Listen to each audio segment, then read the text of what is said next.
Vital to North America, let's trace the long history of the Panama Canal with Professor Julie Green. The Isthmus of Panama is such a fascinating spot where the North and South America meet, has made it a geopolitical issue for centuries and remains so today. The idea of building a canal goes back centuries because until we had that, ships had to go all the way down through the Cape Horn or the Drake Passage at the tip of South America. So from the 16th century onwards, people realized that if they could build a canal, they'd be able to cut the distance by roughly 8,000 miles and save weeks and weeks of travel. So the economic, the geopolitical consequences of that were huge. Even before people began thinking about the canal, it was the site for a railroad. In the mid-19th century, literally the first transcontinental railroad built in the Americas was built across Panama. The gold rush in California generated interest in finding a way to speed up the traffic. So ships would come to the eastern side of what became Panama. At that time, it was still the Republic of Colombia, unload their goods, travel by train across the isthmus to the Pacific Ocean, and then up to California. So that traffic really intensified the thinking that even better than a railroad would be a water canal for moving goods, for moving personnel, and for trade.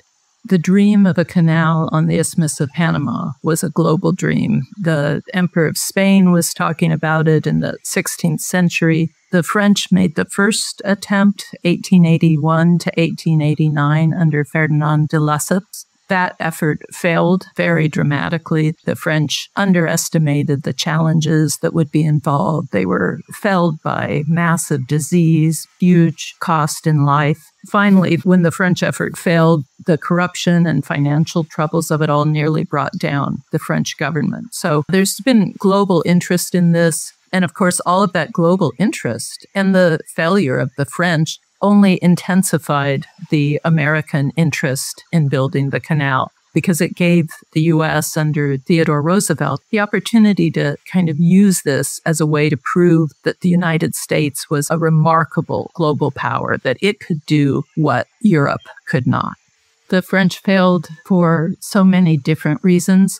De Lesseps himself, by the time he tackled the canal in Panama, was a rather aged man. He actually did not have much of a hands-on role. Disease was a huge problem. The French really did not understand the cause of malaria and yellow fever. They thought it was caused by bad air, not by mosquitoes. So they took no measures. There was stagnant water everywhere that was breeding mosquitoes and spreading disease. People estimate that around 22,000 people died during the less than a decade the French worked to build the canal. In addition, there were just engineering problems. They tried to build a sea-level canal rather than a lock canal, and that was just so immensely more difficult than a lock canal. Having to dig through the Continental Divide to create a sea-level canal across 40 miles would have been a huge and difficult thing for anybody.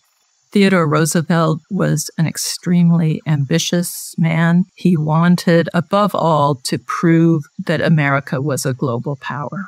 This was, for him, something about national pride. It was also a masculinist thing. You know, we needed to take our rightful place. And having watched the French fail at this, there was nothing better than a project like the Panama Canal. It allowed him to project American power in a way that could be presented as a beneficent gift to world civilization, as a gift that rested upon U.S. technological and medical and scientific and engineering know-how. So it just was almost like custom made for what Theodore Roosevelt wanted the United States to become in the global eye.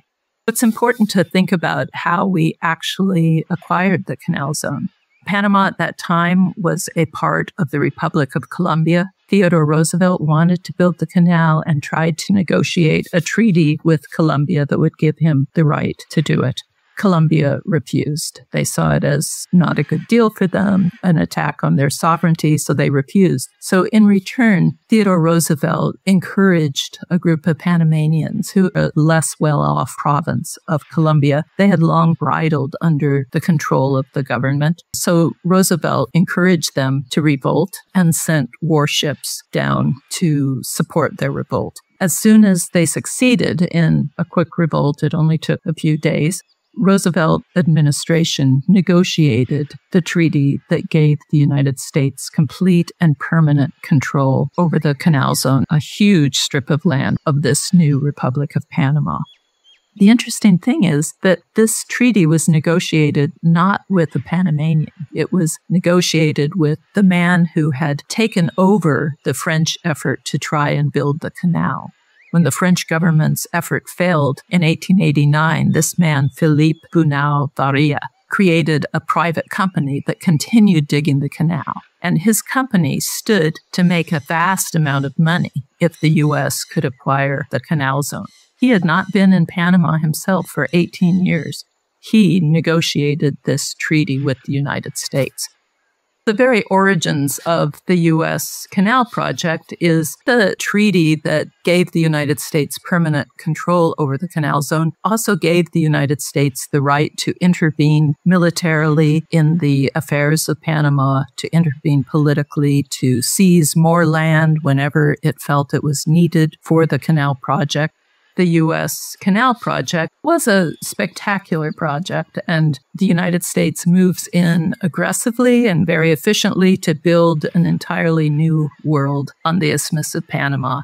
The Panama Canal Zone becomes not only one of the most industrialized regions in the world in order to pull this off, but it does become very innovative medically, scientifically, technologically. And the United States really takes care to try to make it feel for the Americans who would play a key role as the skilled workers, the foremen, the officials, for them to try to make it feel like a civilized American world. So the United States has to build the entire infrastructure of civilization, hospitals, hotels, cafeterias, housing.